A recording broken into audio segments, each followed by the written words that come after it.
Good morning, everyone, and welcome to the CICM briefing session, which we will introduce the revision of the Employee Health and Safety as well as the Environmental Protection Codes of Management Practices this morning. Okay. Before we start, I'll just run through some administrative announcements, yeah, for your information.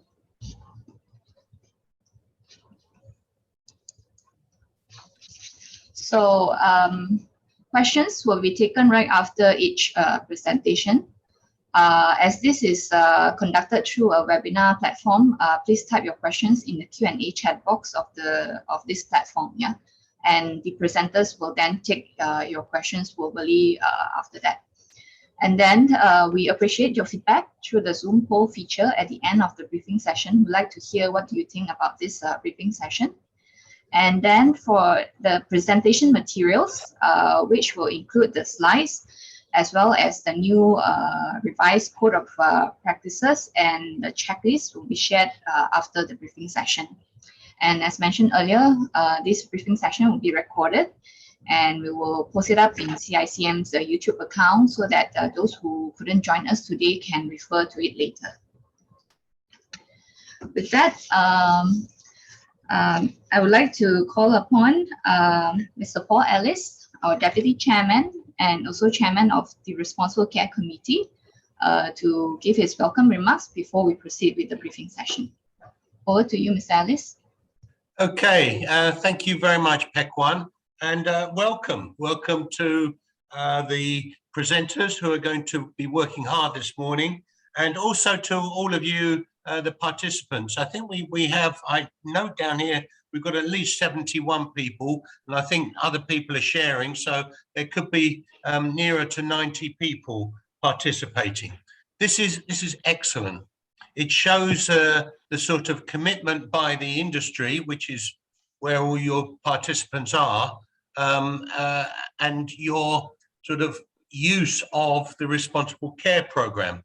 I just want to just say a couple of words about it for those who don't know.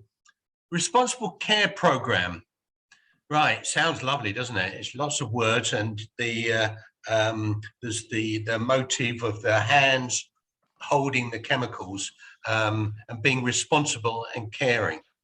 And it all started in the 1980s in Canada, and it started because they had a massive incident at a place called Mississauga. And Mississauga was an incident where a whole load of chlorine tankers came off the track and spilled liquid chlorine all over the place and killed a lot of people.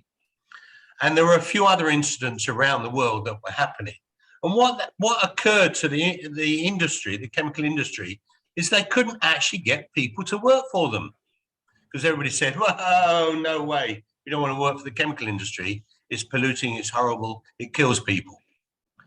And they said, we need to do something about this. And so the Responsible Care Programme was drawn up. And it's basically, the words say it, the chemical industry needs to be responsible for what it does and how it does it.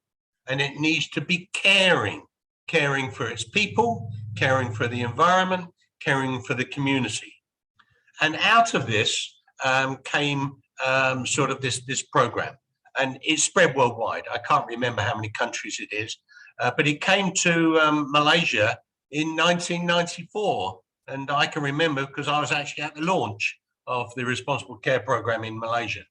So, and the CICM is the custodian for this RCP. Now, I'm saying to you is why should you, as the participants, sign up and operate to Responsible Care Programme?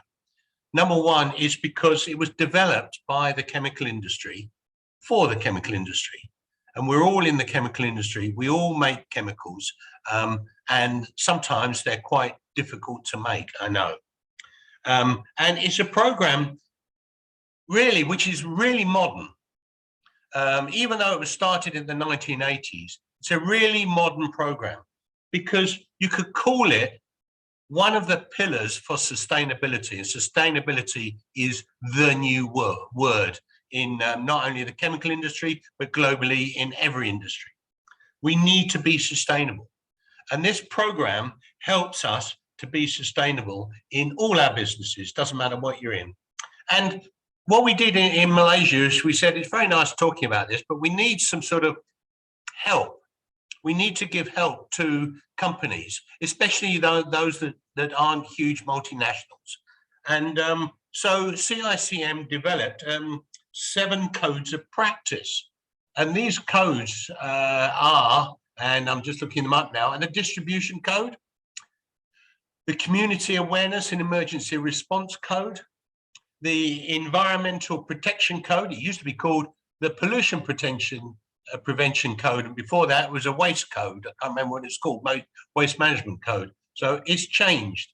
And the employee health and safety code, the process safety code, the product stewardship code, and fairly recently the security code.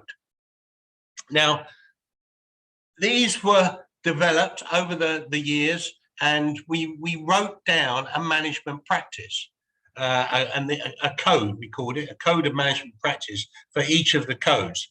The last one being, I think last year, the year before, was the security code. However, these codes were written 20 years ago. Oh dear, long time or more. And a lot has happened since then. The world has changed. And therefore, CICM has said, right, we need to actually update the codes. And today is the start of that program. And it is a program, guys. There's a lot of work still to do. And it is being done by the CICM Responsible Care Technical Committee, which is headed up by Radzi. And Balakrishnan is also part of that, as is Tajuddin.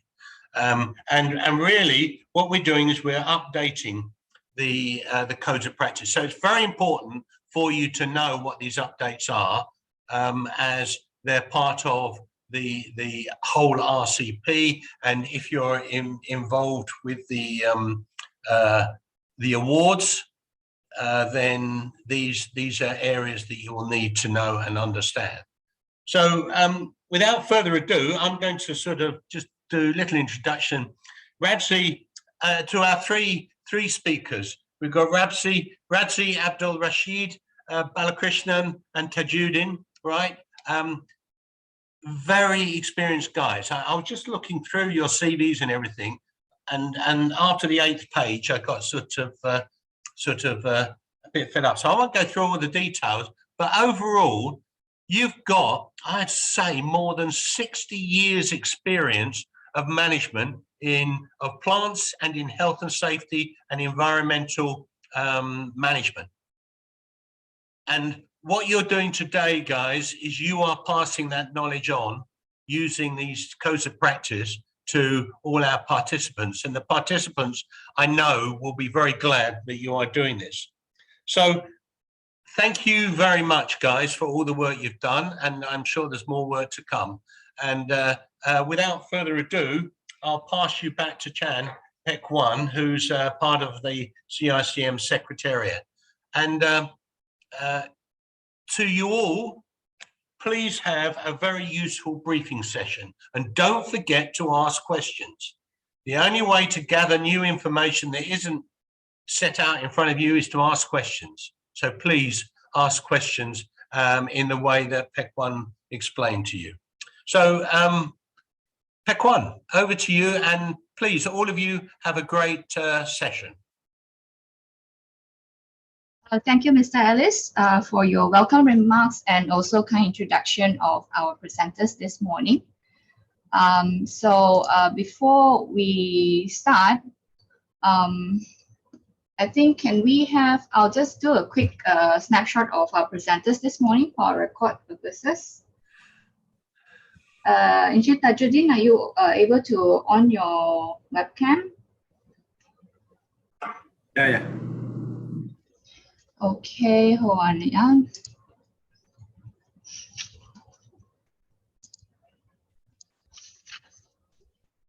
Okay, 1, 2, 3.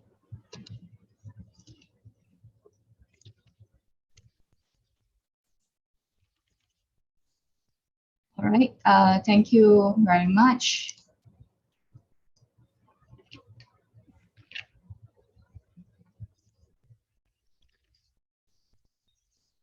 Okay, we'll move ahead and start with our first presentation this morning. Yeah, and this will be done by Cik Razi Abdul Rashid, who is our chairman of the RCP Technical Committee, and supported by Cik Tajuddin, who has been working with him for the past 2 years, on the revision of the EHS Code. Allow me to share the screen.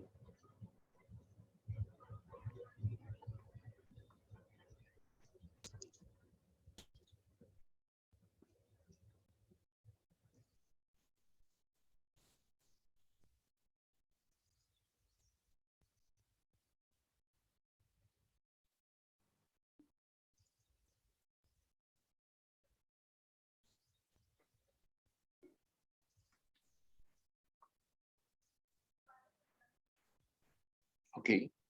Okay, can. Okay. Okay, over to you, Chiraji. Thank you very much, Petwan, for being the chairwoman for our session this morning. And thank you for Mr. Paul Ellis for taking your time with us to this event today.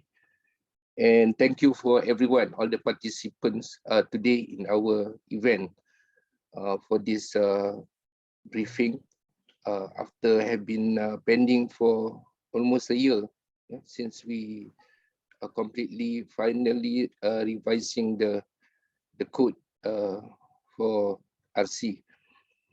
Okay, so I will be presenting the Employee Health and Safety Code and will be assisted by Encik Tajuddin Muhammad Yunus, will be helping me throughout the session, especially during the Q&A. Yeah. So as we go along, we have about 70 plus slides, but I will just spend more on the key and important slides. Can start, Petwan. So this will be the first revision after 1997. It's about almost 30 years, about 28 years. And also, I forgot something. Our main man for our former chairman, Mr. IR Harminder, is here joining us as well. Thank you very much, Mr. Harminder, for joining the event. He's the key person for the setting up of the RCMP since 1994. Okay, this is the overview of my presentation today. Yeah, and it will cover basically what we have done, yeah, on the code, on the management practices, and then what are the implemented changes, and it goes some little bit about the introduction, scope, and objectives, plus the link to the RC guiding principles. And the main part is on the 18 MPs. For EHS Code, we have 18 MPs on management practices. So I'll be spending more time on that. And then we show you example of the checklist and the MP summary. Yeah. And then a little bit about the rating system, and then we'll end up with the Q&A. Next. Okay, this is the overview of the EHS Code. Yeah, so the EHS Code is divided into 4 categories. Yeah, the first category will be on the program management. That's the one of the major area covered under all the code. Yeah, there are 6 there, and then we have identification and evaluation. 7. Only 2, but it's very important because this involves the hierarchy basically. hierarchy part of the MPs, prevention and control, and lastly ada communication and training. And the categories are actually quite similar with other groups of RC signatories around the world. Yeah. In our case, for this revision, we have used the GPCA, or Gulf Petrochemicals and Chemical Association, which are also signatory for the RC, and we have almost the similar categories and similar management practices. Okay, so in total there are 18. Next. This is the overview of the changes that we have done. Yeah. In general, from the 18, out of the 18, one was removed. It was called site security and is transferred and now parked under RC security code, which is newly introduced 2 years ago. Yeah. So in place of that, we introduced EHS 15, organizational, environmental, and individual health, which is the new replacement. The third category is the major revision, which is the red, highlighted with red color, background yellow. Yeah. These are the two areas which I mentioned just now, the hierarchy part of it, the risk management part of it, which is the EHS 7 and EHS 8. There's some structural change here. Yeah. So that we put in a manner so that everybody will understand what is risk management is all about. Number 4 is moderate revision. It involves title change, minor structural, and major rephrasing. And lastly, there are 13 there, and minor revision only involve 2 MPs with slight rephrasing. Okay, next.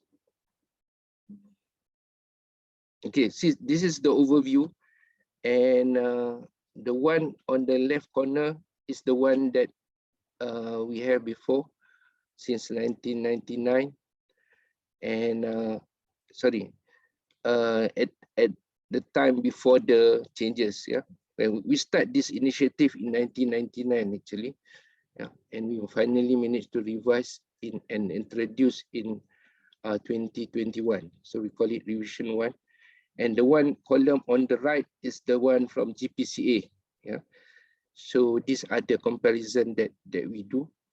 Yeah. And those in the center are the one that I've just mentioned just now, but just now is just the summary of it. Yeah. So there are 18, and I will go through every 18 items. Next. So this is 1 to number 9, and then we have number 10 to number 15. And then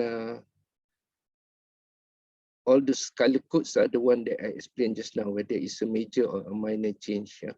So an EHS 15 is the one that being removed and parked under security code, and the organization, environmental, and individual health is the new one we just introduced. Next. And 18. Yeah, so these are the total 18 items, and we'll go step by step on this. Next. So the EHS code is basically talking about or dealing with employees. That's what it's called, employee health and safety. Yeah. So only the human factors are being considered here. Yeah. So to ensure that the employee health and safety are being protected throughout our operation. Yeah. And we have all the necessaries to be done in terms of management, commitment from management, which is the top priority of it, and then enhance awareness of employees through training, and then we assess whether we are doing in the right implementation method or not. And then it's also including contractors. Yeah, contractors. So everything, when we say employees in this code, that means it's including contractors. So it is in line with OSHA as well, OSHA definition. Yeah, and for this code is also including visitors to the site. Yeah, and we also put the establishing, maintaining, and improving the HNS system. So these are the key objectives of the EHS code. Next. So basically these are the scope. The scope I mentioned just now will cover the 4 categories: program management, hierarchy, prevention and control, and communication and training. So these are the main scope of the code. Yeah. So actually it covers the entire PDCA cycle.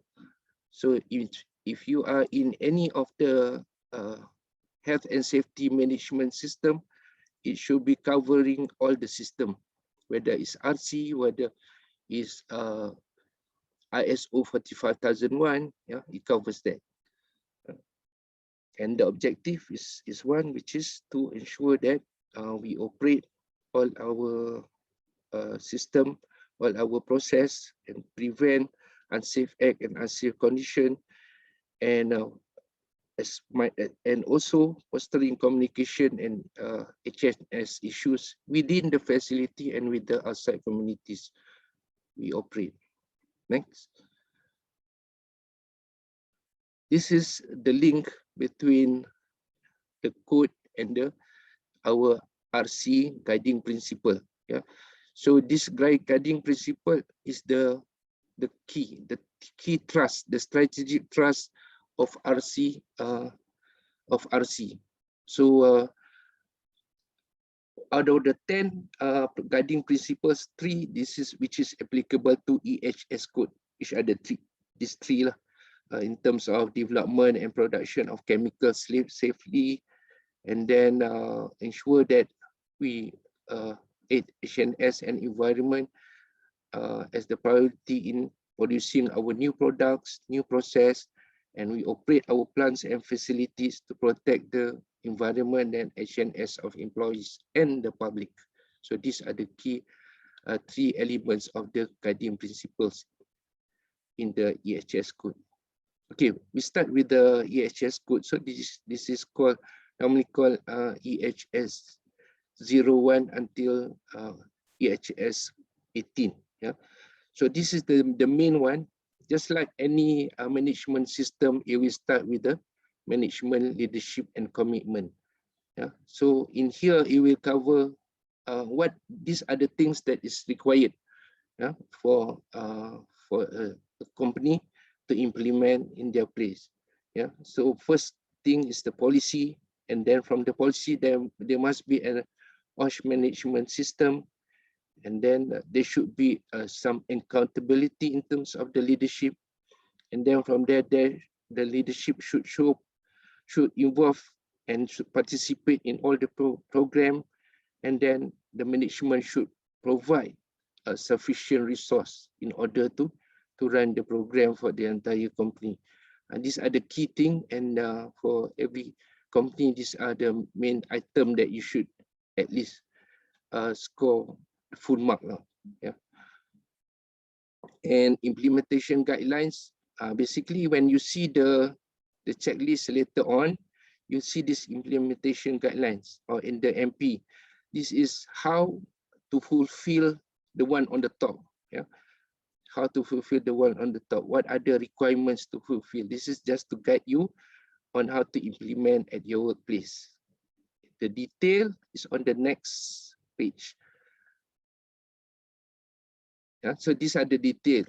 Yeah, the one on the implementation guidelines is the one that you see on the front page just now.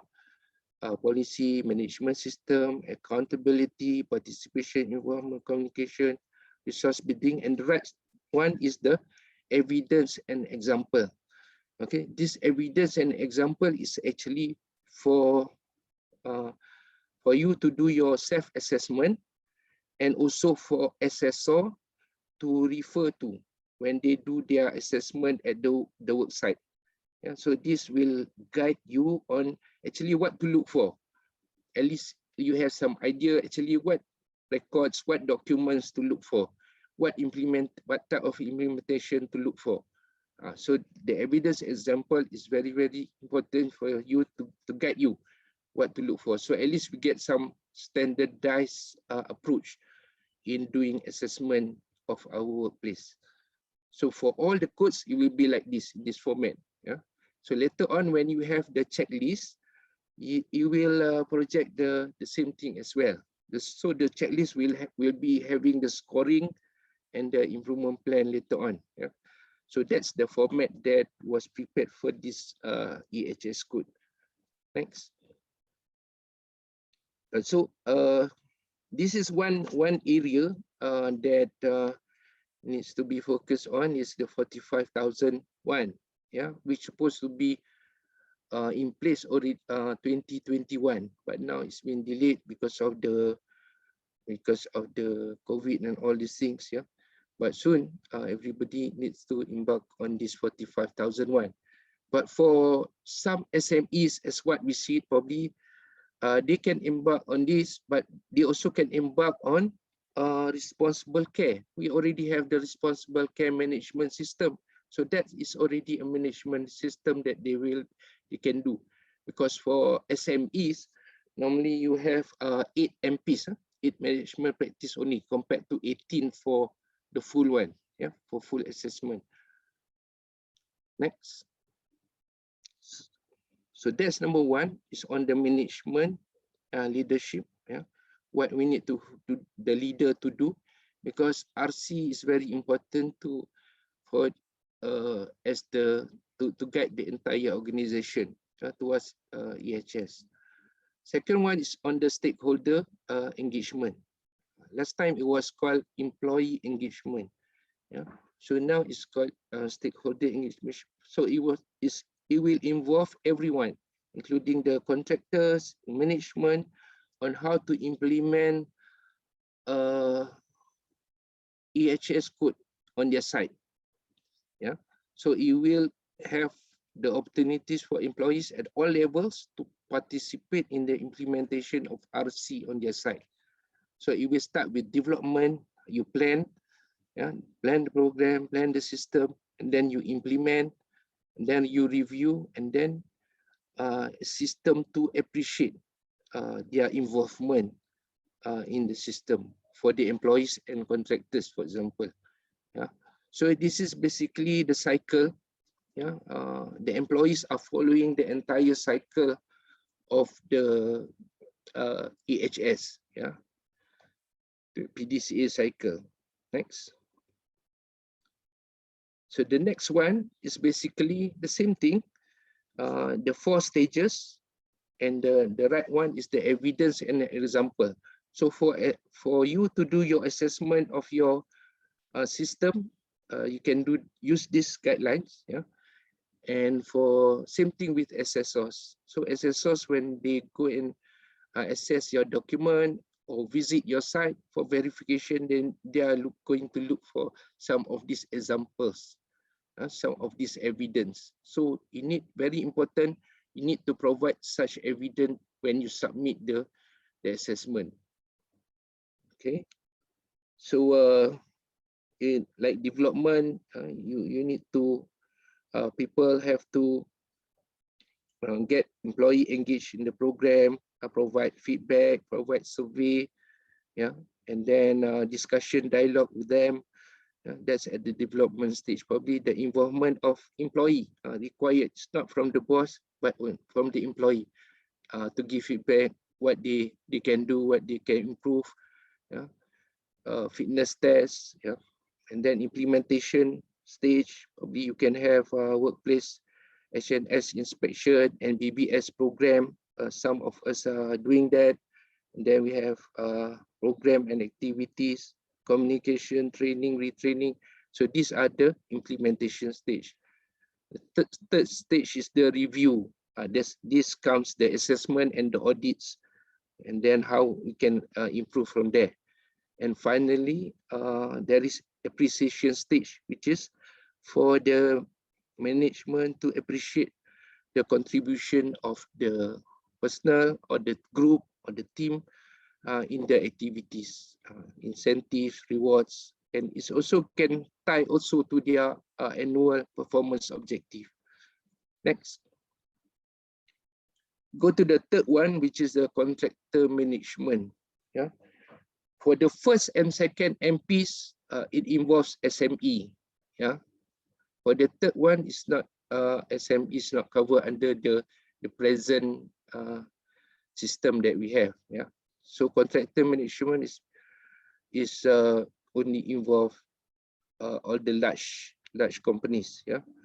So management, contractor management is a system.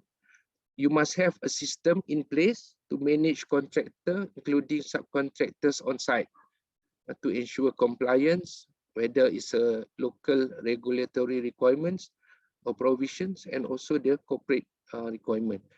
Yeah. So this must be stated in the contract of service. Yeah. So normally you have the contractor shall be managed in the following manner.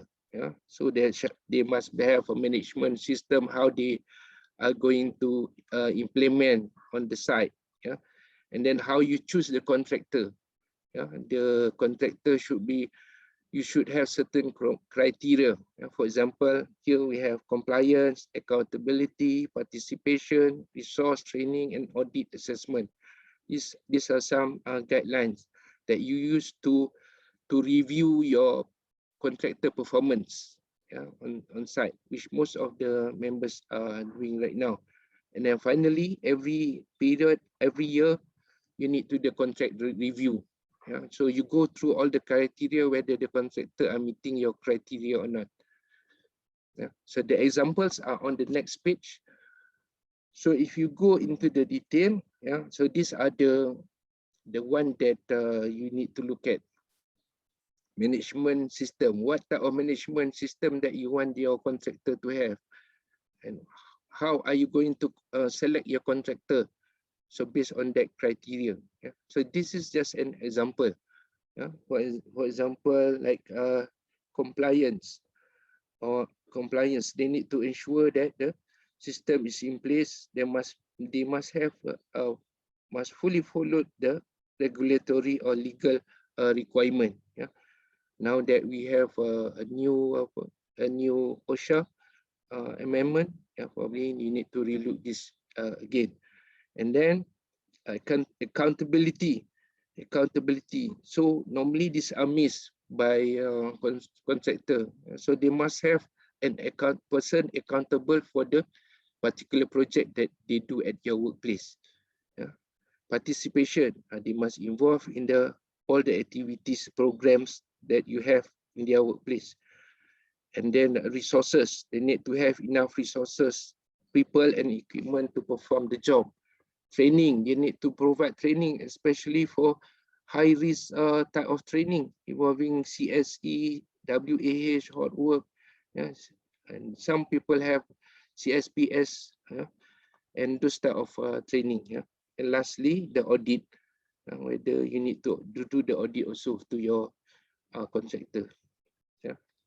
And last thing is the review. Yeah, contract review. Can you move? Cannot move. The one at the bottom. Oh. Okay, so the one at the bottom is the contract review. Okay, so that is the MP3. MP4 is about documentation program. Very straightforward. Any system, any quality or whatever system is the same thing. But here you deal with HNS document. Things like manual, procedure, work instruction, guidelines, programs, they must be documented and planned in advance. So you normally you must provide this. For example, if you do assessment, you need to have this evidence to say that you are doing all this program. Yeah, normally assessor will look for this. Yeah, so it's a standard one called documentation and program. So the example are on the next page.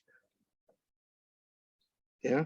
So the example on the next page for system, you need to have a proper documentation of the system, and then basically that you do with hazard and risk assessment, regulatory requirements, critical operation, and abnormal circumstances. These are the key issues that normally people will miss out in their documentation. Yeah, so these are the area that needs always to be available, updated, reviewed, and updated.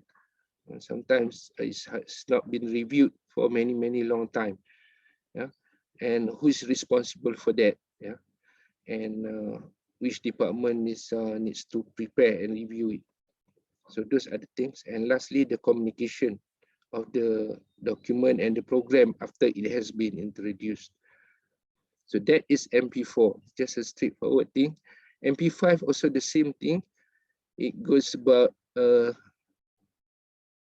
yeah, this I explained just now. So these are the key issues. These are the detail, because it's too long in the Excel file. So I am minimize it just now. So for the hazard and risk, you need to have the example like HIREC, HAZOP, GISHA, and all these things that should be in place. Next. MP5, yeah, MP5 is also a standard thing, audit and assessment. Only thing is that for RC, we have assessment. That's why we don't call audit, because some organization they don't have much system, so they don't do audit or compliance audit. Yeah, so we assess, and that's why for responsible care we call it assessment. We just want to see whether they have the system or not. That's all.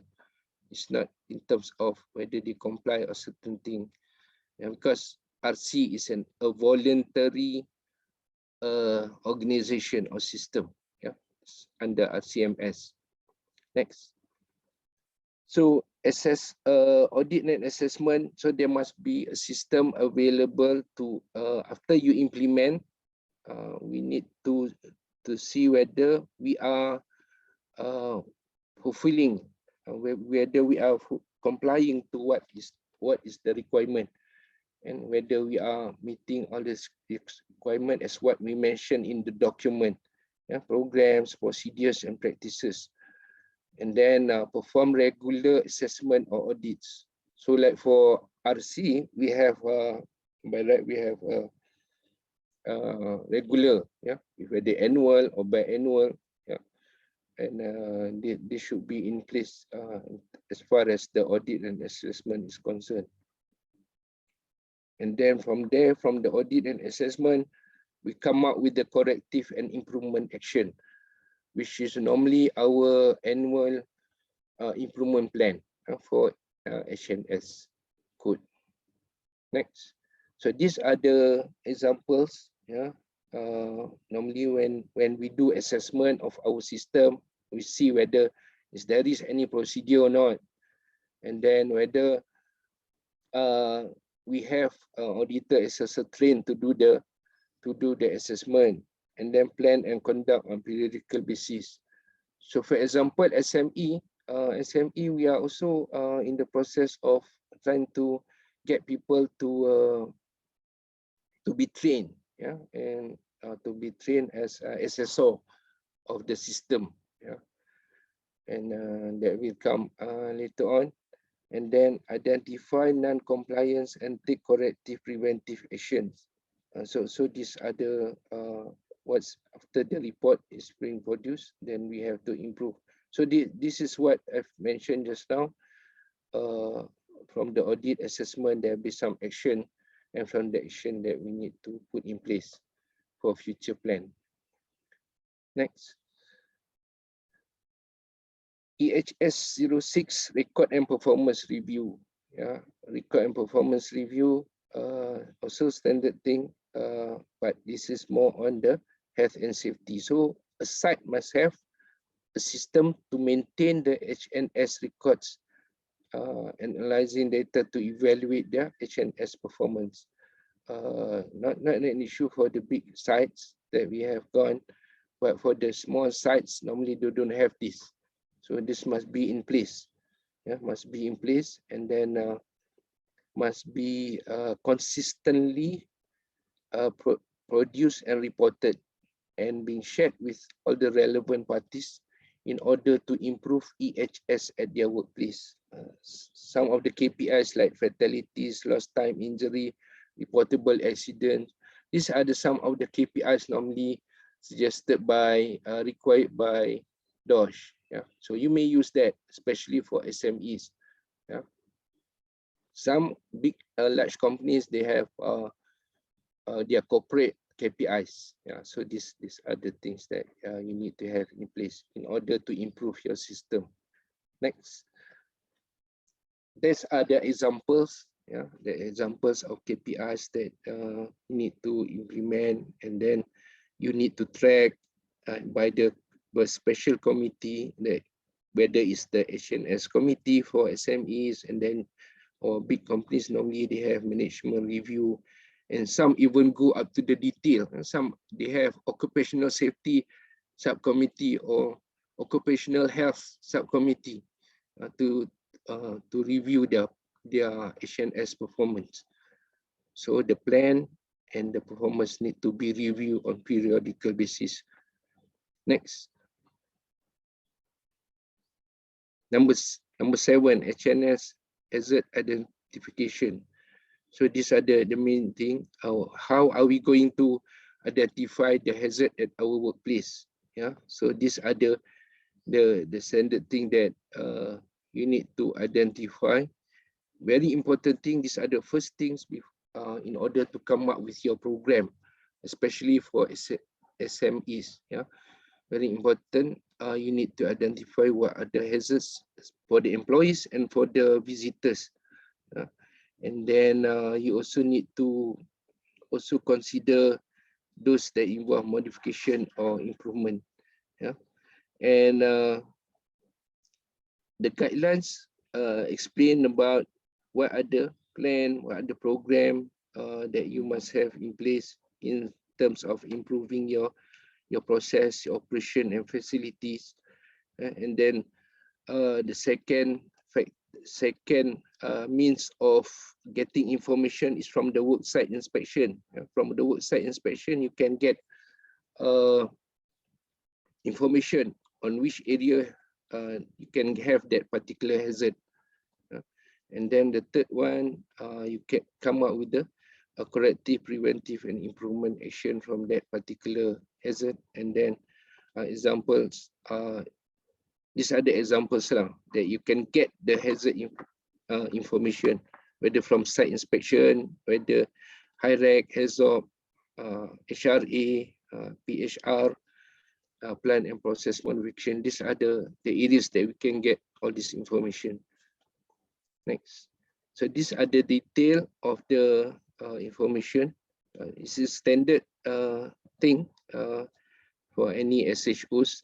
They will know how to get the hazard from hazard analysis, from observation and inspection, from hazard exposure monitoring and the document review. So these are to identify the hazard. So MP's EHS 07 is basically just hazard identification. You can also get from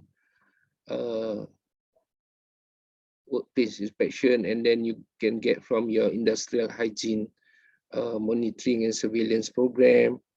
Yeah, and some of these things are these are all the standard thing. Yeah. So that is 07. 08 is involving the risk assessment and the risk control. So you need to do the exposure, and also you need to know the you can do the assessment. Yeah. So these are the areas that being expanded, because it is covering the entire hazards on site, the exposure, potential exposure to HNS hazards on site. So it involves everything from process, equipment, potentially hazardous chemicals, physical, biological agents, worksite condition, and psychosocial factors. Yeah. So for this one, it is broken down into several factors. So people will be easier to understand. Can go to the next one. This is a quite long one. So plan and process. To do the assessment, these are the area that this is how to do the assessment. HIREC, and then HRE for the plants and process. For biological hazards like bacteria, virus, parasites, yeah, we have a simple rapid risk assessment, and that's what we do for COVID right now. Yeah, and next. And then we have chemical hazard. This is normally we do using the CHRE and whatever system that we have, whether we use CICM or LEV examination and testing or health surveillance. Yeah, so these are the chemical hazard, the risk evaluation that we do for chemical. For energy, how do we use the risk assessment? These are the hazard on the left side, and then how to do the assessment is from the HIREC that we get. Yeah. So it involves all this energy hazard, electricity, kinetic energy, radiation, and potential energy. Yeah. So for chemical, number 3 is very important, but mostly is all being taken care of by most of the sites that we go. Yeah. But it's very, very important chemical now that that we have expanded and probably the new the revised CHRE, the edition 3. You need to look into more expanded assessment on that. Next. Number 5, environmental hazard. Yeah, so it involves excessive noise, extreme temperature, confined space, height, poor indoor air quality, and all these things under environmental hazards. Yeah. Now that we have pollution, and then we have natural disaster, so it will probably involve your site. Probably the pollution go to your site, or you have natural disaster involved at your site. So these are the things need to be considered. And then ergonomical hazards. This one involving the MSD system. Yeah. So those involve manual handling or video. Those needs to be assessed. Next. Mechanical hazards. This normally involve the machine and equipment. Yeah. That you use in your operation. Yeah. So these are identified normally using HIREC. Physical hazard also identified from HIREC. Yeah. Sharp, slippery, uneven. These are the physical hazards. Next. This is the last one, psychosocial hazard. You have stress, you have IOB. IOB stands for improper occupational behavior.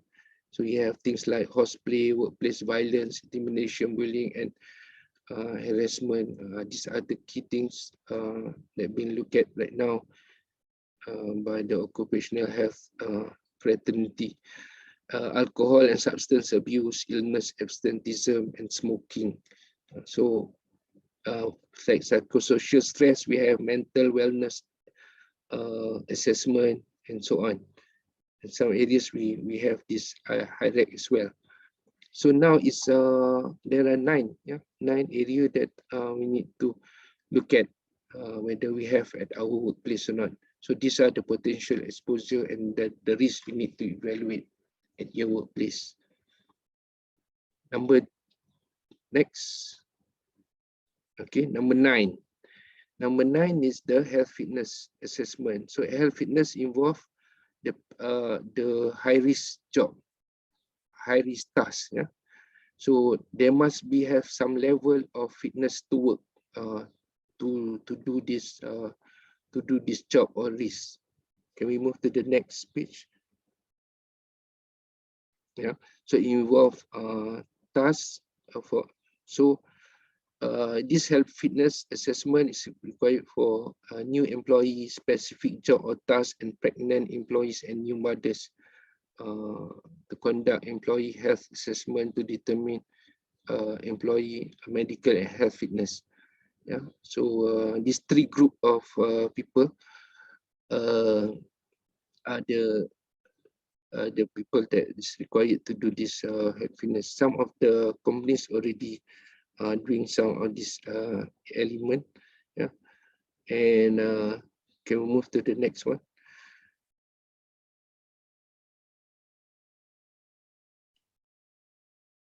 Okay, so this is number 8, evidence and example. Yeah, procedure. So these are the example of the risk evaluation for every single area. So health fitness involve high risk tasks. Yeah. Next. Health surveillance. This is also a standard thing requirement. There's some slight change. Next. So it involves health. It covers the biological monitoring, biological effect monitoring, and medical surveillance of the employee if it is required. Yeah. For this, for chemical, but some areas that might be required under noise and certain on. Next. So under the law for chemical, if it is applicable to do as surveillance, if the CICM exceeded the PEL, but for the rest, you need to look into the requirement. It covers under noise, heat stress, and ergonomic stressors. Next. Number 11, design review and management of change. There's not much change in this. Yeah. It's the standard thing for design. And if you want to do any change, there must be a procedure on how to do the change. Then when you do the change, what are the risks? How to do the risk control through the hierarchy of risk control. Yeah. The ISD, engineering control, admin control, and PPE. Yeah. Next. So these are the examples that you can look through, basically using the hierarchy of risk control. So that is the design review and MOC. Next. Health and safety equipment.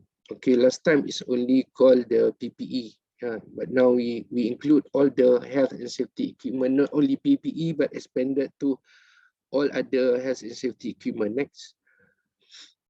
It involves fire extinguisher, it involves all the fire first aid equipment and facility, emergency shower, eye wash, alarm system, and all those is covered under here. Guarding, yeah, it's all covered under here. So in terms of selecting the health and safety equipment, you must have the system to select, to issue, to use, to maintain, and to train the user. Next. Yeah. So these are the details as what explained just now. Next. Housekeeping also basically there's not much change here. Yeah. So just go do the housekeeping and have the maintenance program in place of the facility. Next. Housekeeping and prevent. Yeah, these are the details. Housekeeping is stressing on the 5S housekeeping and policy, and then preventive maintenance is also a part of 5S. So this should be in place as well. Next. Incident reporting, investigation, and action effectiveness. So incident must be reported, investigated, and effective action needs to be taken. So these are also the standard thing that normally have. These are normally just changes of phrase and here and there, and how to do the investigation, which is very important. Next. which is doing the root cause analysis, or the 5 whys. So how to report, how to investigate, and how to take the effective action. And then later on, there must be a system in place for you to check whether the system improvement put in place is effective or not. Yeah. Next. This is a new one. It covers organization, environmental, and individual health. Next.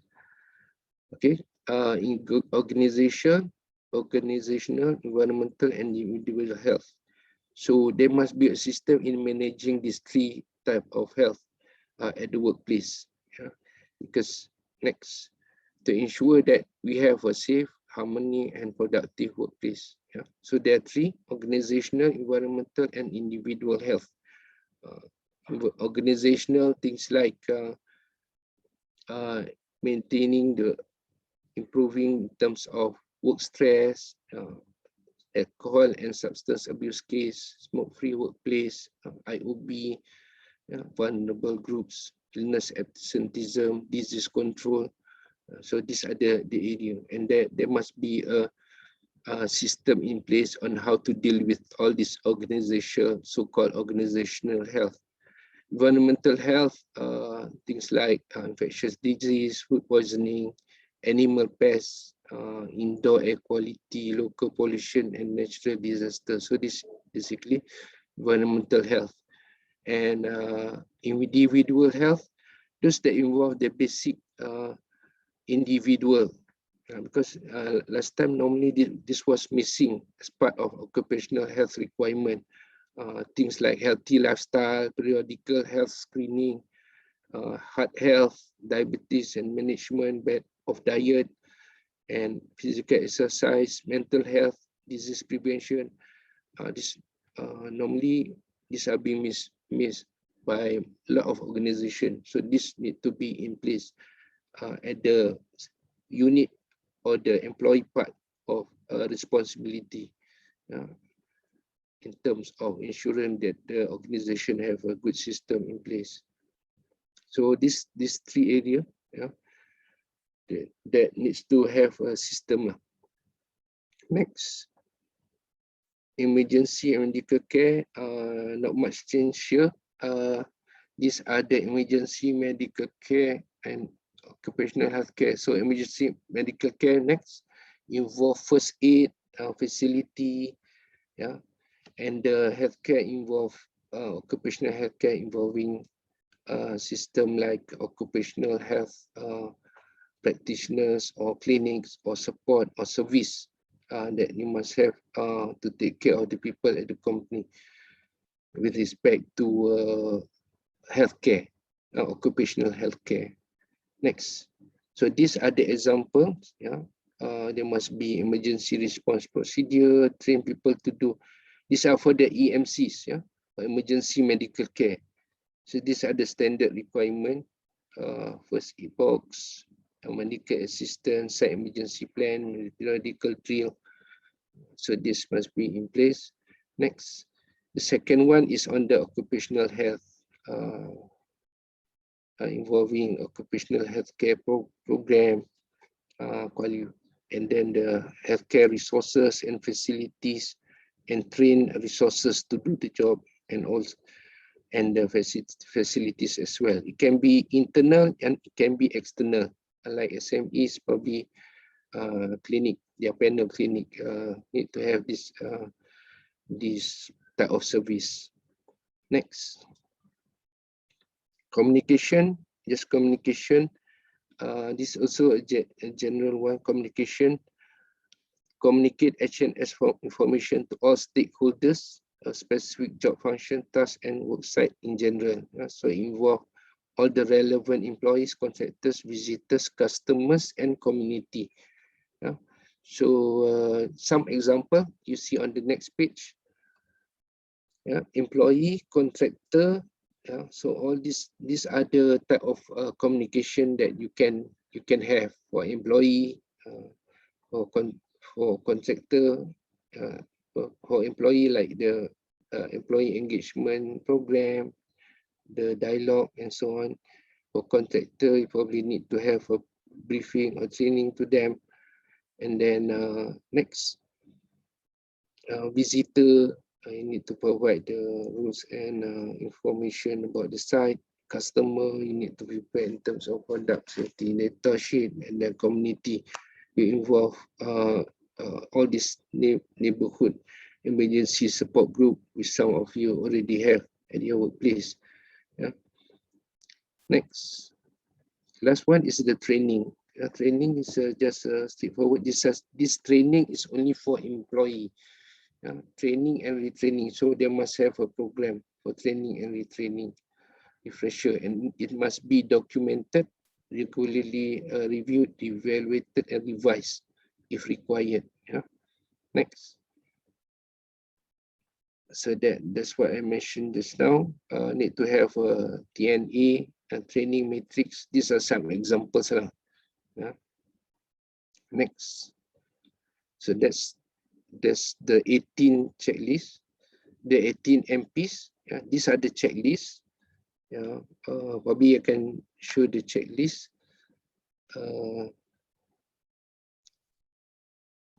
Here, I think I can't click it here. Oh. But we will circulate copies yeah. to the participants. Okay, it's in Excel. Yeah, it's all it's all programmed. So you just add in the score inside there. Next. Rating system. These are our rating system, but we haven't finalized yet. I don't want to discuss more, but the one on the left column is the present one. 0 sampai 5. So these are the present one. And Cefic is using their part, but we haven't finalized on this yet. But when we do the assessment, these are the ratings that we'll use. Next. So this will be put on the Excel sheet. Yeah. Okay. So that's all on this. Any questions? Yeah, Kirazi, thank you for your presentation. There are a few questions in the chat box. Yeah. Let me read those out, or you all can see on the Q&A chat box. Yes. There are 3 questions. We can see like what? Okay. Perhaps I'll just read. Yeah. Jirazi, you can take it up. So is the review covering the local competencies requirements such as economic assessor, CHRA, etc.? Yes, the review will cover the economic assessor and CHRA as per the required by the law. Yeah. But we have a new OSHA amendment. We need to wait until they issue that thing out. Then we'll know what are the requirement now. Yeah, because as far as I know, after they issue the Mother Act, they will issue the all the children. That means all the other regulations. They will review the use and so on. Yeah, noise they already issued last year. So later on they will have to review on that. Yeah, but if you also have, sometimes corporate, they have their own corporate requirement. Corporate requirement also can be done. But normally multinational, they will use the one which is more stringent, then they will use that. If the local regulation is more stringent, then they use the local requirement. If the corporate one is more stringent, then they will use the corporate requirement. That's my experience from multinational. And does that answer your question?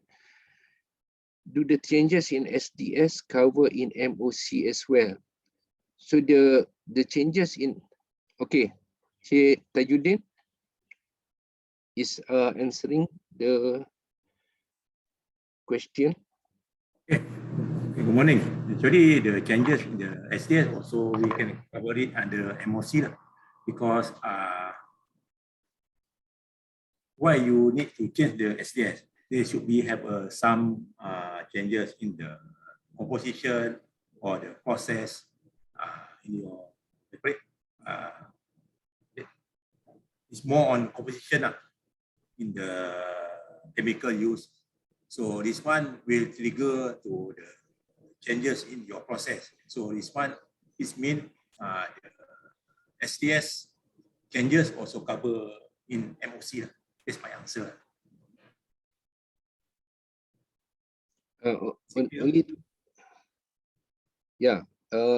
Some organization, they have a MOC, but the MOC is in a slightly different format just to focus on SDS changes. They have a specific MOC for that. So normally for the SDS, for the any changes in the SDS, they should have like looks like there is a few criteria where they need to change or update the SDS. For example, the characteristic or the risk there. So this one it will reflect in their process. So it means they should have an update in their MOC. That's for my view. Thank you. And we go to the third, but if any question you need further clarification, probably you can discuss later on. For the incident investigation and reporting, is there mentioning? You want me to help you, Encik Razi, on this? Which one? Incident investigation reporting? Can. Okay. Bala here. For this, if there's an incident at the site, in the site, outside the site, most of the time in large organization, they got these safety and health officer. He will take the lead on this. And if they don't have any, like SMIs, they don't have any safety and health officer, the first thing they will do is they will get the Safety and Health Committee to have an ad hoc meeting immediately after the accident. So, but before we go for the meeting, the person in charge of the department as well as the safety department will investigate and come up with an answer, a brief answer, what actually happened and what is therefore onwards. So from here, I will say the Safety Health Committee of the company will have to hold a meeting within 24 hours or 48 hours. That's my answer. And thereafter, the reporting can be followed up after the meeting. You want to add on anything, Jarazi? Okay. No, normally in terms of the incident investigation and reporting, there's no mention any appointment or some particular personnel, but you can state down in your procedure, and normally you just state down whether it's as what Mr. Bala said, the Safety and Health Committee or the Safety and Health Coordinator. They can do the investigation reporting. People, important thing is people fair at that there's no biasness to the reporting or the investigation. So the management need to decide in terms of the procedure lah, when they issue the procedure.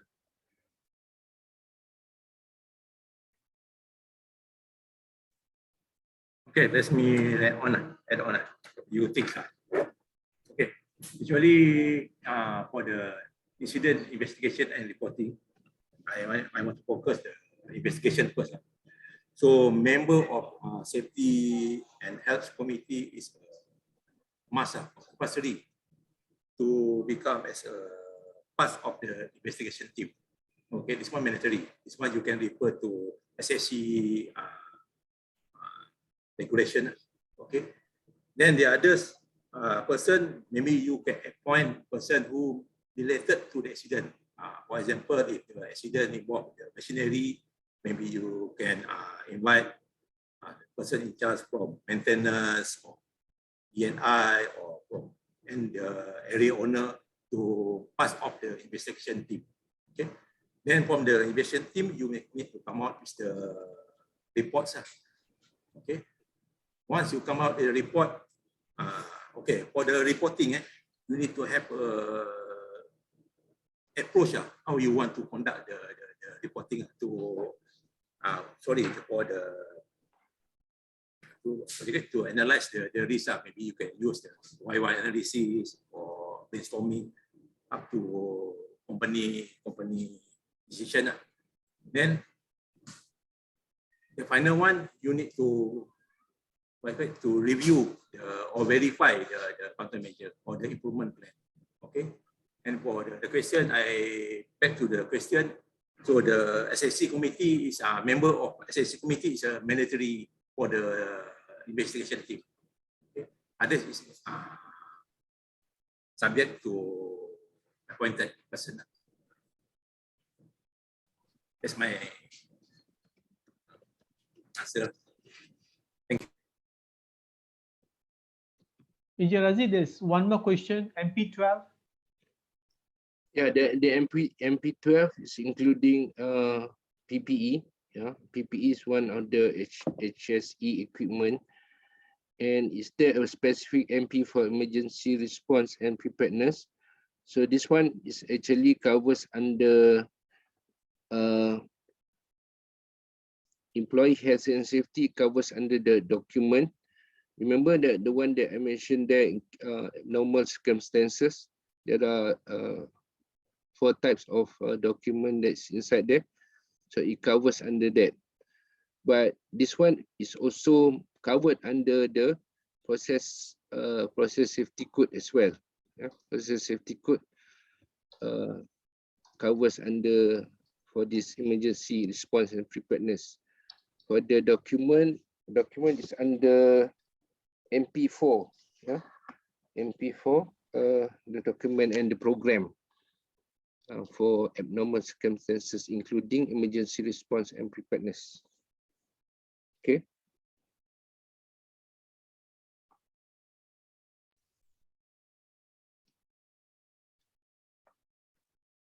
I mean, for this revise, do it we follow practice the Malaysia requirement or we get generally from other RC practices?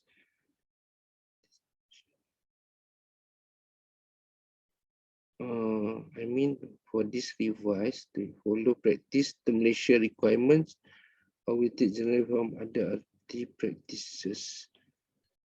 Encik Razi, because we are running in tight timing, so can we take the question after this, after Mr. Bala has finished his presentation? Otherwise, you can choose to also just type the answer in the Q&A box. I will type the answer. All right, thank you. Okay, thank you. Yeah. Ladies and gentlemen, we'll move on to the next presentation, which will be done by Mr. Bala on the Environmental Protection Code, which was formerly known as the Pollution Prevention Code. So, as mentioned, introduced by Mr. Paul Ellis, Mr. Bala is a member of the RC Technical Committee, and he, together with Mr. Ong, who was formerly with Fatty Chemical, was reviewing this code. Okay, so over to you, Mr. Bala. Okay, good morning. Thank you, Secretary Ms. Pegwan. Thank you, Mr. Alias, and the other panel, Encik Razi and Encik Tajuddin. Sorry, Mr. Ong couldn't be here because Mr. Ong has been supporting me for the past 2 years to draw up this environment protection codes, and only last year he moved on to Indonesia. So I will present the code on behalf of Mr. Ong and myself, and welcome to all participants. Next slides. Okay, these are the contents. The contents I don't think I have much time to follow up here. Maybe I need about half an hour or so. So contents here are introduction, scope, we talk about objective, compliance with responsible care, guiding references, then a little bit of the example of the Excel spreadsheet on the checklist, and management practices and implementation guidelines. Okay, next. These are the introduction. So for this code, initially they called it as pollution prevention code. So we have changed it now to environmental protection code. So currently there are 15 management practice enhanced in various media and the amount of waste. This code attempts to present a broad framework. That means each plan, broad framework that existing useful to any firms. So regardless of existing effort in pollution prevention. So each plan then must measure its progress and updates its inventory annually.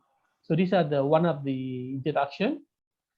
At the heart of this code is the need to develop a quantitative inventory. So everything which is released or waste generated, there must be some records kept, and of course, it's each and every time we need to show some progress, some charts on progress, how far we have been. And the last point here is with 15 management practices, firms will have to set up and quantify waste reduction efforts.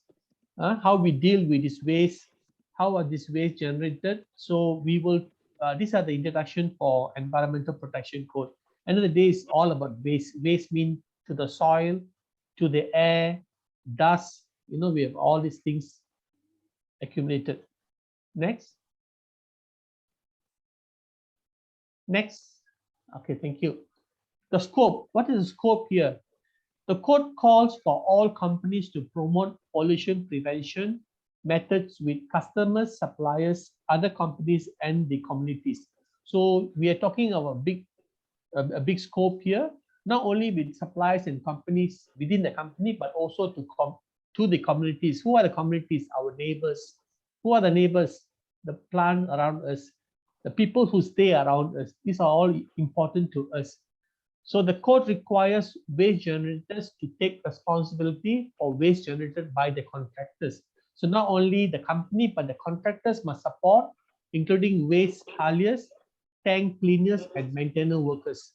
So this can be done, this have to be done on site or off site. Off site means you have third-party warehouses, third-party tank farms. You also must also monitor what kind of waste are they releasing out there. Next. These are the objectives. Okay, Environment Pollution Code objectives. So what are the Environment Protection Code? Is designed to improve the industry. So ongoing long-term reduction in all pollutants released to the environment. So we need to have some monitoring for all these waste which do release to the environment. Okay, and then the other one is reduction in the amount of waste generated. So over the years, we have to ensure that the waste are not increased, but it's reduced. The threshold should be reduced, and proper management of remaining waste. How we were going to handle this waste which we have in our premises. Who is going to handle this? This all a very important aspect, and there is a high priority given to employee and community input. Okay, and all this must be measured annually. Next. This slide will show on compliance with responsible guiding principles. So there's 7 here. Let me just go through one by one. Hope there's enough time. Recognize and respond to community concern about chemicals and operations. So we want people to know, stakeholders, authorities, they should know also what kind of chemicals we have in our plant. Number 2, develop and produce chemicals that can be manufactured, transport, used, and disposed of safely. So it's like cradle to grave. You know, when you produce this chemical, you must know how to dispose it properly in a proper manner, not just dump those chemicals away. Number 3, back to health, safety, and environment consideration, a priority in planning for existing and new product and processes. So this, what I'm trying to say here is, when we want to set up a new plant example, we have to consider of health, safety, and environmental. So what are the waste going to generate with new machines or new processes? Number 4, operate plants and facilities in a manner that protects the environment, health, and safety of employees and the public. So not only employees you must consider, you must always think on the public, your river, your stream, you know, your emission of fume, all this you must also think for your neighbors. Number 5, extend knowledge by conducting or supporting research on the health, safety, and environment effect of products, processes, and waste material. Okay, there's going to be a lot of knowledge on how we're going to conduct or support research on environment effect. Number 6, work with others to resolve problems caused by fast handling and disposal of hazardous waste. So we know that some companies, they got hazardous waste like flammable, toxic. So we don't want to dispose this in a not a proper way, but we want to dispose in the right way. So I think most chemical plants, they know how to dispose this hazardous waste in a proper manner. Number 7, participate with government and others in creating responsible law and regulation. Okay, these law and regulations are all in place. So we will need to make sure that we fulfill the government regulation, and all these are self-regulatory. That means when we talk about environment, the company must create a safeguard on this waste, how we're going to lower the waste, how we're going to dispose this hazardous waste. So it's all falls back to the company, and of course we will follow the government regulations and laws. Next. Okay, we have spoken that ours will be the second revision.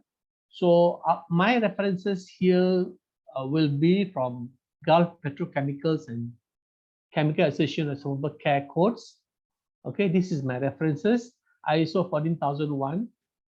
Now I think it's 2015. I think they have revised this. I'm not too sure of that. I think it's still 2015. And SAFEC Responsible Care Self-Assessment 2. So we got references from this, and this was reviewed and revised by our RCP Technical Committee. We did revision last year, one or two or three revision we did. Next.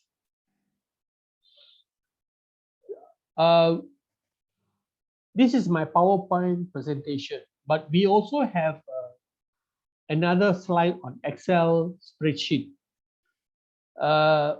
Today's management MP management practices, I will talk on this 50 management practices and the guidelines, but I would not touch on evidence, because if I touch on evidence, we don't have much time here. So by in the Excel template, you will have evidence. Previously on these Excel templates, there were no evidence. So like what Encik Raziz told earlier, this evidence will support the assessors and the company who wants to take part in this award or want to conduct to fulfill the requirements. So it makes it easy for assessor and for the company, whoever is doing this. So I will not talk about evidence because this will take too much of my time. I will just talk about management practices and guidelines. Next. This is the first management practices, management commitment. I think this is very important. The management commitment is very important, because without management commitment, you would not able to do all the rest of it. So in any organization, especially in chemical plants, the management plays a very important area, and because management commitment to ongoing pollutants reduction release to air, water, land, and in generation of waste. So what are the guidelines? The guideline here is, like all other things, we need an environmental policy statement showing continuous reduction in release and waste generated. In that, we also need management to establish corporate objectives, how to set targets, environmental targets on a yearly basis. Then we also touch on ensure safety resources. Without resources, we cannot move forward. Management will have to provide the resources like manpower, facilities to proceed all relative activities. The next point will be on guidelines will be establish and maintain appropriate organization and accountability to support management commitment. So all this must be done in a proper way. And number 5 is ensure compliance to environmental management system. This is very important. So on this environmental management commitment is most towards records, minutes, whatever we need to show for that. Okay, document evidence. Next slide, please. Objective and strategy, MP2. This is, we need to establish goals and plans for waste, waste release reduction, taking into account of stakeholders' concern. So who are the stakeholders? The community, the authorities, consumers, customers, suppliers. These are the people we need to be concerned of. So what are the guidelines here? The guidelines here is prioritize and plan targets for waste release. Okay, so for this we know very well management plan that shows priority of waste reduction program. Community and other stakeholder concern are in consideration. Next guideline will be identifies sufficient resources need consistent with established goal. Here we see list goals with a clear budget, manpower, facilities in order to achieve the goal. This is very important. The next one, environmental sustainability, MP3. Yeah? So we are in MP3, establish environmental sustainability plan to conserve natural resources and protect global ecosystem. To protect the health, to support health and well-being for present and in future. So we're talking of sustainability. It's a big area. What are the guidelines here? Set short and long-term KPI. We need this for environmental sustainability elements. You need to have some kind of KPIs. Reduction in waste release. We know waste generated, GHG, waste go to landfill. All these we must try to reduce over the period of time.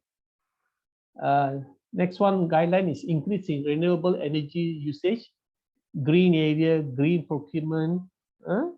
This is important as well. And then establish management program or road trip to achieve such KPI. So this is all the facts of the guideline, but the evidence are all in the Excel spreadsheet. You can go through that. We'll have a lot of evidence there, what you need to look out for. Next one. Waste control. Okay, this MP4 is waste release reduction. This is very important. So like from cradle to grave. Okay, MP4 is cradle to grave. So perform waste minimization in the following order. These are the guidelines: source reduction, recycle, reuse, sale of special material, recovery, and treatment. So how you dispose your waste to the end user. But I think recently I noticed one thing about MP4 is I'm sure many of you all have the last 1-2 years have purchased online. And this purchase online come with plastics, wrapped with plastics and carton boxes. So in my home, I practice recycling. From 2010, I practiced recycling. My family and me practice recycling, but we noticed that too many packages, too many plastics has been circulating for the last 1-2 years when we had COVID. So I think it's all on us how we can dispose this waste in a proper manner. This is my example at my home here. The other thing about this waste control is appoint an appropriate accountable person for environmental review. Big companies, they have people who can, competent person who can be involved in environmental reduction plan. So I don't know, smaller companies, perhaps somebody has to be multitasking and do another job on how to reduce this waste, find ways to reduce this waste. Next. Communication with stakeholders. This is MP5. MP5 is to provide appropriate education and dialogue with employees and the public about inventories, impact evaluation. So this is all about communicating with the stakeholders. So what are the guidelines here? The guidelines here is provision of opportunities for dialogue with employees and the public on pollution prevention, on inventories. So we do need to keep those employees in the workplace. How do you educate them, keep them updated? Maybe you can use emails and flyers. You can inform them how. So this is very important. The other guideline is environmental awareness and refresher training. So during toolbox meeting in the morning, weekly meeting, you can always tell your employees, where we can cut down on, how do we save on waste, how do we reduce waste, this and that. Next, continuous communication. Continuous communication is ongoing dialogue with related stakeholders regarding waste and release information and progress. So this guideline is regular dialogue with consultation with employees, community, giving information on waste, release, and stating the progress in a minimized program. So this is more for stakeholders. Who are the stakeholders here? It's more on, your neighbors, your neighbor factories, authorities. Sometimes you get them involved. So these are very important, especially awareness, season tailoring, especially the community and pre-arranged meetings. Get the public feedbacks related to environmental practice. Okay, this is all coming back to continuous communication. Very important. Next. Contractor waste management. Contractor waste management, MP7, management of contractor and outsourced manufacturing on their waste management and HSE practices. So this is getting the right contractors and outsource the manufacturing. So what are the guidelines here? The guidelines here is implement a system for selecting and evaluating contractors. So when we engage a contractor or an outsourced manufacturer, they should at least know what are this, how do you manage the waste there. You have to select them properly and evaluate the contractors, taking into account sound waste management practices. That's very important. The other guideline is establish process to educate and review contractors. So you must, time to time, you must keep your contractors aware that this waste, we have to control them, monitor them, records. This is all very important. So whoever we engage, these contractors, they must also take care of our waste here. Next.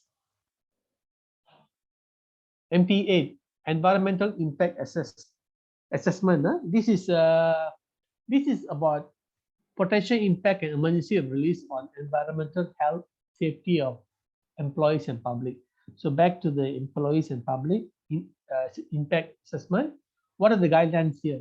The guidelines is establish a proper assessment system to identify the potential impact and aspect of waste and release on the environment and health and safety of employees and the public. It's very important. And the other one is establish emergency response plan for handling during emergency. So in case there's any impact to the environment, how are we going to go and manage it, handle it? If there's an incident there, Who are we going to call? When are we going to call? Is there everything in place? This is very important. Environment impact assessment. So I hope you know what is emergency response plan by now. Next. Prevention to engineering control. For this MP9, appropriate controls engineering operation improve prevention and early detection of release that may contaminate soil, groundwater, surface water, and atmosphere.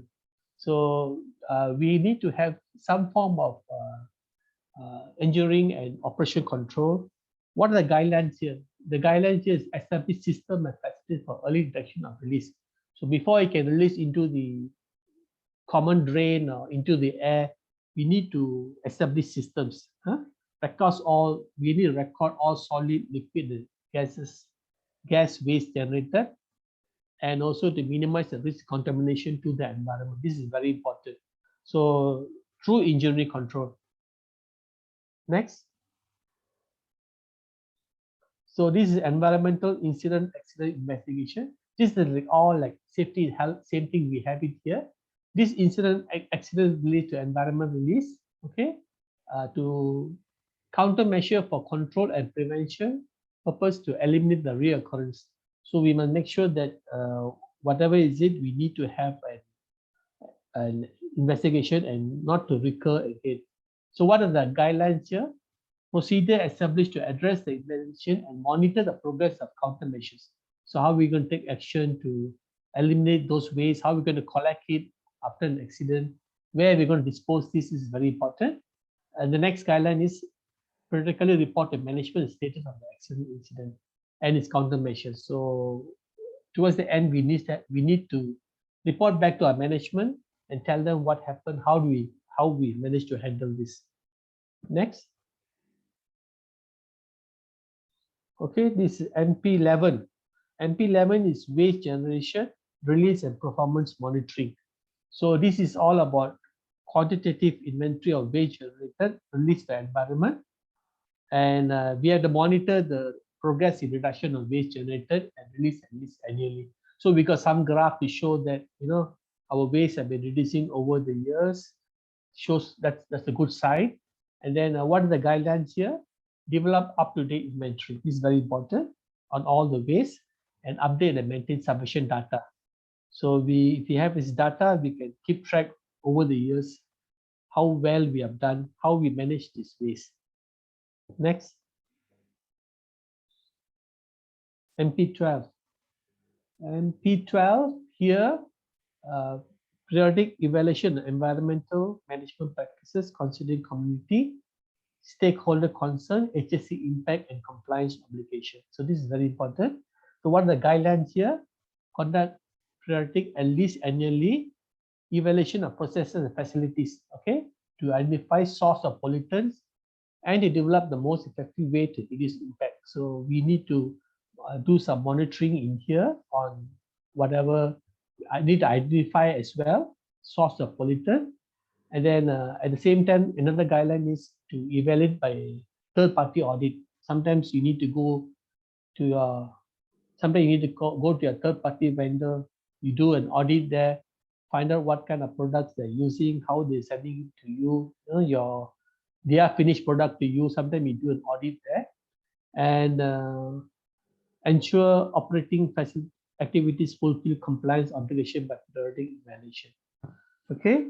So this is number 12. Number 12, on the guidelines here, it's more on regular review and evaluate the environmental compliance issue and take action if needed. Okay. And also number 12, the guidelines here, if you ask me, conduct internal and external audit and report the shortcoming and plan to improve. So this is very important. Next.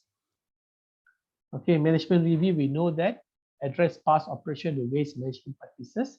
So management review, we can always go back and inform, do a yearly management review, review past operation and environment management. Okay, so this is important. In management review, you must adapt all these guidelines here. So analyze past year waste release, okay, or management shall review environmental management system at planned interval to ensure its continuous sustainability adequacy and effectiveness. This is very important, management review. Number 14. Next slide. Continuous improvement and innovation. Okay. Continuous improvement, that means we need to have programs on waste, release, prevention, reduction, integrated to R&D, design of new or modified facilities, process and products. So that means whenever you have any new machines coming in, you need to look at it and see where we can reduce the waste. Not like the old machines, you have more waste. The newer machines that you can reduce the waste. What are the guidelines here on NP14? Inclusion of waste minimization. This is very important on design of new machines. And the other guidelines will be all project business expansion, joint ventures, impact by appropriate environmental personnel. So this is 14 is more on third-party appropriate environmental personnel study and report on the environmental impact assessment. This is very important. Okay, the last one, next one. Sharing of best practices. MP15, promotion and support environmental sustainability program by related stakeholders. So what is this guideline? This guideline shows about support waste reduction, reduction, and then neighboring plants, subsidiaries, and members by technology transfer, and explore the possibility of waste exchange. So you got some plant beside you, maybe your waste you can always send to them. They may use your waste for their end, for them to use, or these are things which these things are very important. Sharing of best practices. Okay, and the next slide, please. The last slide. Okay, this is the end of my slide. I hope I believe the time. Okay, that's it. Peg one, I'm finished with that. Maybe any questions to ask me? Mr. Bala, thank you for your presentation. We open the floor to our members or participants online to ask questions. You can type your questions in the Q&A chat box so that Mr. Bala can address it from there. Okay, so what else we have other questions here? Let me see. MP7 related to scheduled waste management. Okay, so what's the question about?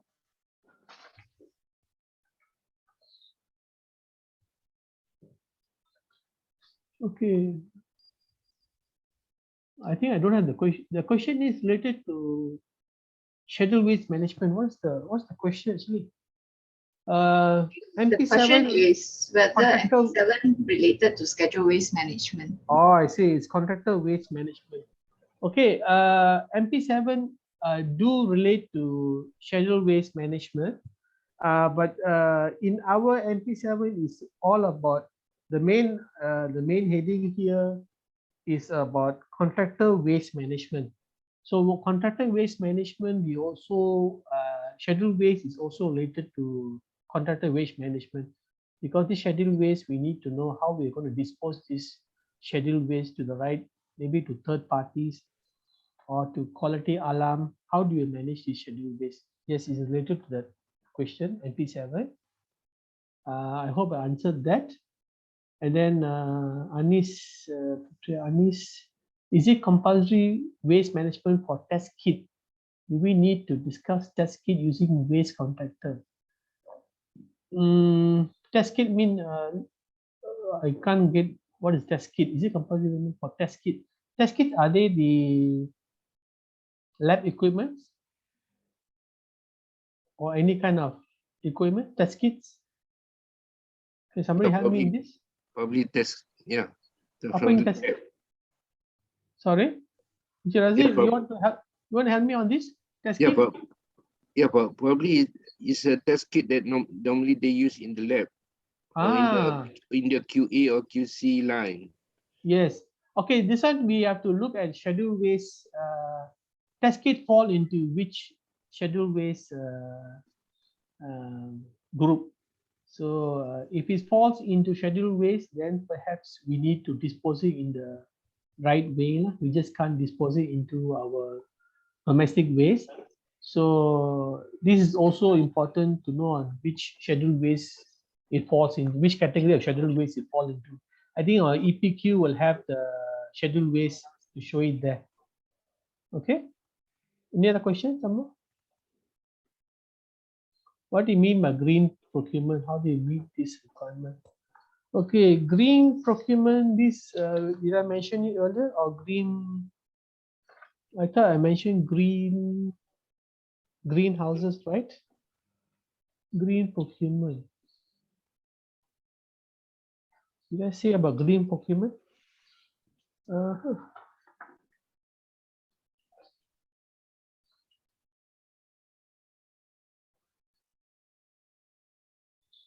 I think I mentioned greenhouses, not green procurement. What do you mean by green procurement? How do you meet this requirement? I really don't understand this question. I'm sorry, I don't understand this question, green procurement. So I did not mention in my guidelines. Is it there, green procurement? This one, purchasing of item use based on the sustainability index or the sustainability, the green index of the equipment, for example, green when you want to procurement. purchase, when you want to purchase something. Okay, how do you meet requirement? Okay, what do you mean green procurement? How do you meet this requirement? Perhaps I don't have an answer for this. Razi, you can help me out for this? Probably need to list down what are the requirements under when you mention green procurement. What are the scope or the item under this?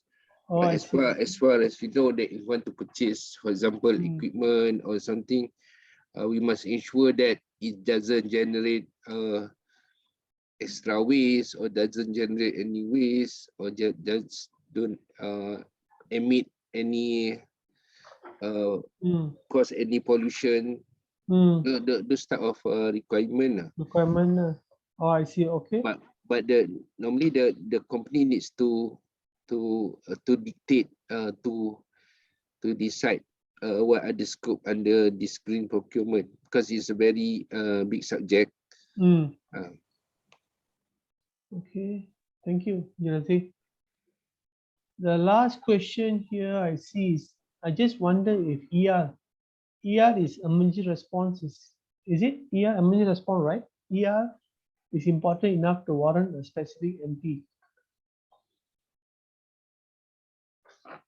This emergency response is actually covered under, we have a special code called CARE, CAER. So ER is covered under that. Yeah, because part of the pollution, environmental pollution, CARE is covered there. That is in another responsible care code, ER. So if you ask me for pollution, environment pollution, yeah, ER also part of this scope. I mean, you need a team of people to handle this as well, if there's an incident or accident at that time. Not only environment, but it also covers health and safety as well. Yeah. That's why under RC we have a specific code put under part under CARE. CAER, Community yes. Awareness and Emergency Response. Yeah, right. That is a different responsible care code. Which we are almost finalizing the revision. Okay, so I hope I've answered the questions. I think Fahmi can refer the Community Awareness and Emergency Response Code in the CICM website. There's already the existing code.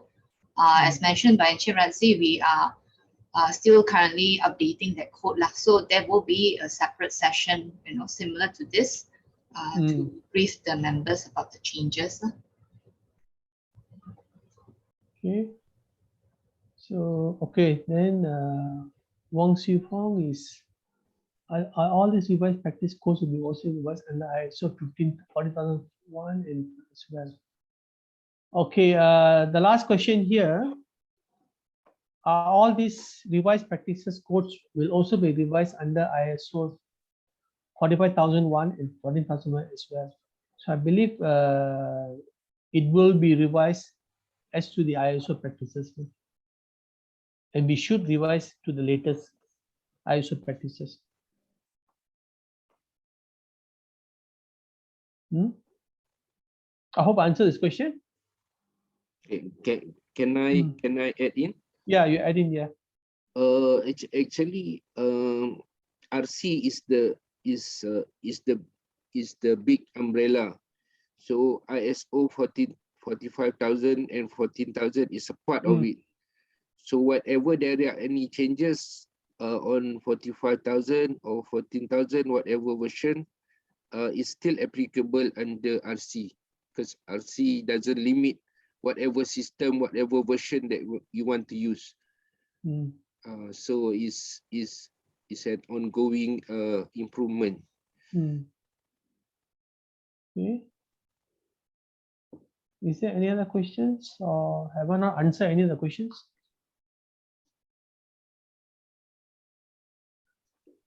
Big one, you want to wind up the session? 11, almost time up. Yeah, we didn't see any more new questions. No, there's one more under Okay. Cik Mansur Kamal for finalizing the Oh code. yeah, one more, yeah. You will wait and compare with the new OSHA Act 2022 first. Okay. Finalizing the code. Do you wait and compare? The code you wait for compare the new. The new one haven't gazetted yet, right? Yes, I said already. No, it's not yet. Gazette already. Yes. It's Signed gazetted by the Parliament Minister? Yes, it's already published. Yeah, it's already published. Okay. Yeah, so whatever that is there, it will be applicable into into our code, EHS code. Yes. Yeah. Okay.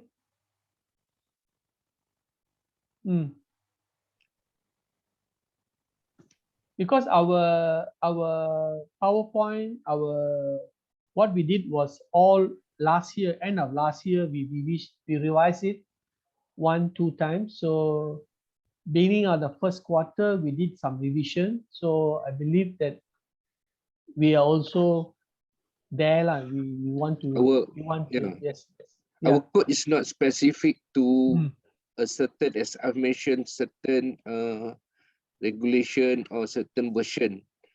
Is applicable at all times. Only thing that it has not been revised for quite some time. That's why we try to cope up with the latest one.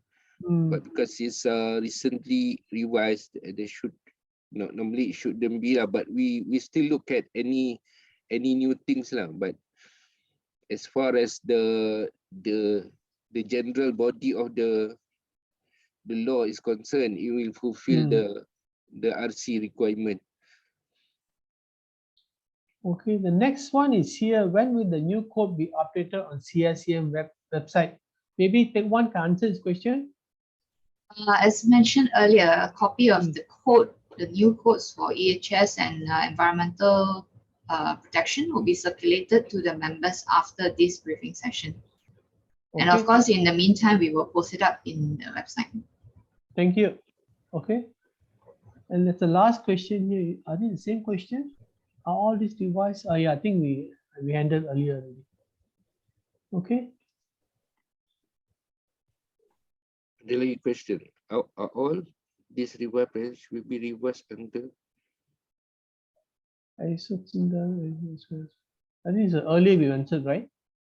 The same question earlier. Yeah, we answered earlier. So will not be relevant, in my opinion. There's one more question here. This concerns the new act issued out. Think device EHS code. Some will not relevant, in my opinion. Okay, it's opinion only. We'll look into that, but but because as I've mentioned, RCMS is the bigger umbrella. So if there is if the local requirement doesn't do that, but under RC, because under RC we are doing more than what the local regulations require. Local regulation is actually the basic requirement, but RC is a bigger umbrella. Yeah, it's more than that. We share also best practice. We have more than the basic requirement. So RC standard is an international standard, because most of our members are also multinationals, and we also have own corporate guidelines to follow. But for SME, normally we'll focus on that because in SME we have a limited only 8 number of MPs that we look at for EHS, and for PP 5, if I'm not mistaken. Yeah, previously it's 5, but I thought we want to revise it to increase those things for SME, right? Yeah, we might review the number, but we'll look into that. If there are any very big changes, then probably we need to do that. Okay. So if there's any more question, perhaps you all can send your question to our secretary, Miss Pek Wan. She will send it to us to answer those questions later on. Thank you, Pek Wan. Excuse me, regarding the OSHA 92, may I explain? Okay. Let me explain. Tajudin, right? Tajudin. Okay, Tajudin, yeah. Yeah. Okay. Actually, it's one of the view of the RC. Actually, for any changes of the regulation or act like OSHA, it will not give a big impact to the RC because in the RC we provide the framework. So like the MP is like the framework, and there is a implementation guideline. So this one like general view which we need to cover the latest or any changes of the regulation. So any changes for the OSHA or any the revoke of FMA, this one we reflect in the evidence. Example, we taken it during the audit. So this will not reflect to the framework. That's my comment. So the IC is like a common framework, generic framework. So any changes for the OSHA only reflect during the audit. We take the evidence based on the latest requirement. Thank you. Yeah, good example, Cik Tajudin, like the FMA. The FMA now is totally revoked. So when we do the assessment, we don't include that unless there is a corporate requirement, your own organization, your own corporate requirement, then we'll follow that. But otherwise, we'll, as far as the law and regulation is concerned, then we don't follow for FMA cases.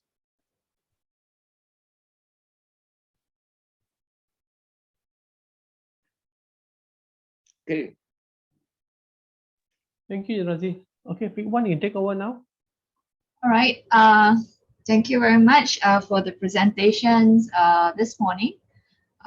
We have Cik Razi, supported by Cik Tajudin for the Employee Health and Safety Code, as well as we have Mr. Bala talking about the Environmental Protection Codes of Management Practices. So as mentioned just now, if members or participants online have further questions about the codes, you are welcome to write to us. You can write to me, and I will channel these questions to our presenters and the RC Technical Committee for a response. Okay, so on behalf of CICM, would like to thank everyone for your participation this morning. As mentioned, copies of the presentation together with the codes and the checklist will be circulated to all of you after the briefing session. I also would like to thank Cik Razi, Cik Tajuddin, as well as Mr. Bala for their time this morning to share the changes and the updates that they have made for the codes. Yeah. So before we end, I'd like to just quickly ask all of you to spend a few minutes, to just fill up the poll so that we can gather your feedback about this briefing session. You're going to take photo, group photo? Tak ada Encik Razi.